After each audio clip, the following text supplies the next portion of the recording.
Right behind me here in the village of Rottingdean is a home called the Elms, which for many years was the home of Rudyard Kipling, the poet.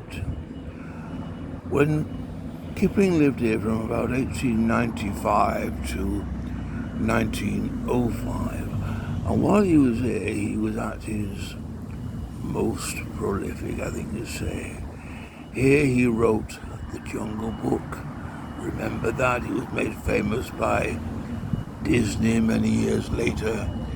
Here he wrote If, and here he wrote about a boy called Kim.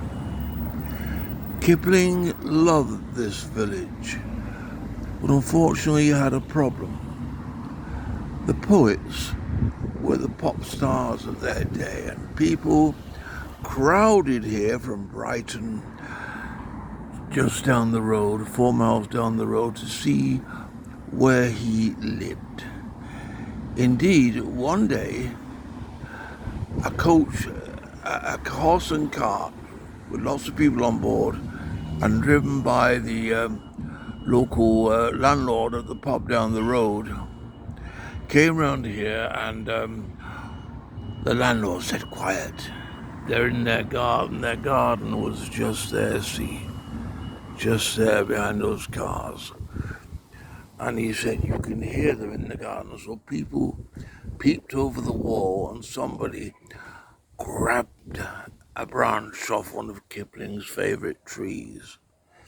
Kipling was delirious, he was angry, and he wrote a letter to the landlord and said to him, "How dare you infringe my privacy?" No reply. So a day or two later, he wrote another letter. No reply. So a day or two later, he wrote another letter. No reply.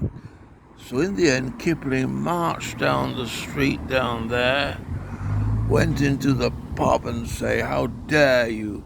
You infringe my privacy, and you've not even got the decency to reply to my letters."